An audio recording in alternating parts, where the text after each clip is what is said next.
Баршаңызға сәлем, менің каналыма қош келдіңіздер. Менің есімім Динара. Бүгін сіздерге осындай өте керемет, ерекше болып шығатын, дәмі де әдемі болып шығатын шоколадный творожно-банановый пирогтың рецептімен бөлісетін боламын. Ең алдымен ыдысымызға осылай бананды салып аламыз. Және де осылай вилкамен немесе блендермен езіп алсаңыздар болады. Жақсылап езіп аламыз. Оның үстінен енді шекерді қосамыз. Және оны да жақсылап екеуін біркелкі болғанша араластырып аламыз.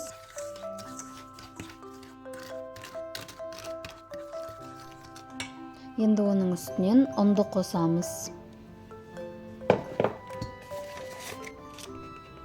Содан соң разрыхлительді қосып аламыз, яғни қамыр қопсытқышты. Оның үстінен какаоны қосамыз. Егер какаоны ұнатпайтын болсаңыздар, какаоны қоспай, бұның орнына дәл осының мөлшерінде ұнды қосып жасасаңыздар да болады. Міне жақсылап араластырып алдық. Енді ең соңында жұмыртқамызды жарып, оны да салып, жақсылап біркелкі болғанша араластырып шығамыз. Бұл бізде шоколадно-банановый слой болады. Бұл бірінші слойымыз. Бізде екінші слойымыз сүзбелі, яғни творожный болады. Бұны бір шетке алып қоя тұрамыз қазірше. Енді творожный слойымызды жасайтын боламыз, яғни сүзбелі слойды. Ол үшін ыдысымызға осылай творогты саламыз, оның үстінен шекерді саламыз.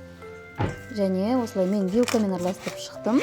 Осылай үлкен-үлкен түйіршіктерін жақсылап езіп алдым. Сіздер блендермен араластырсаңыздар да болады. Енді оның үстінен ванилин қостым. Оның үстінен кішкене ұнды қосып аламыз. Ұнның орнына манная крупа қоссаңыздар да болады. Содан соң жұмыртқамызды қосып аламыз. Және оның үстінен сүтті қосамыз. Осылардың барлығын біркелкі масса болғанша жақсылап араластырып аласыздар. Блендермен езіп алсаңыздар да болады.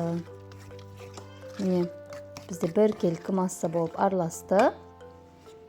Енді формамызды дайындаймыз.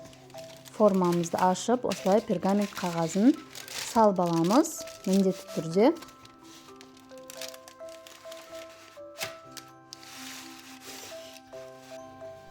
Міне енді астына жаңағы шоколадно-банановый қамырымызды құйып аламыз. Осылай барлығын құямыз. Лопаткамен жұмыс жасасаңыздар, негізінен ешқандай қамырымыз ыдыста қалып кетпейді. Барлығын осылай тазалап құйып аламыз. Және де осы астына жақсылап орналастырып шығамыз. Әдемілеп. Міне, енді үстіне жаңағы творожный массамызды саламыз. Оны да жаңа лопаткамен салып шықтым. Бұны да дәл шоколадный масса сияқты орналастырып шығамыз әдемілеп.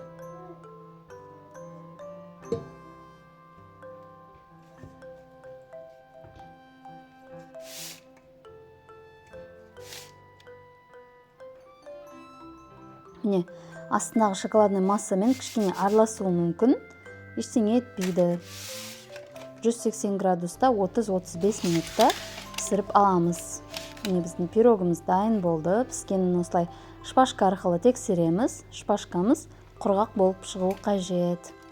Міне формадан суығаннан кейін барып босатамыз.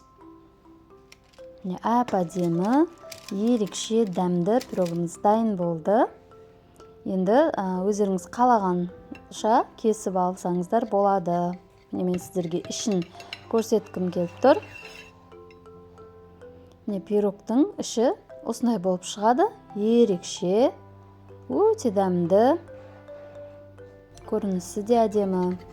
Осылай барлығын кесіп шықтым. Мен осылай 4 бұрыштап кестім. Енді тарелкаға салып аламыз. Шаймен ішкенге өте керемет пирог. Сіздер де міндетті түрде осы пирогты жасап көріңіздер. Өте оңай. және де дәмі ерекше. Егер осы рецептпен жасасаңыздар, комментарийге кері байланыс қалдырып кетіңіздер. Дәмі де күшті. Егер сіздерге рецепт ұнаған болса, менің каналыма тіркеліп, лайк басып қойыңыздар. Және достарыңызбен бөлісе отырыңыздар рецепті.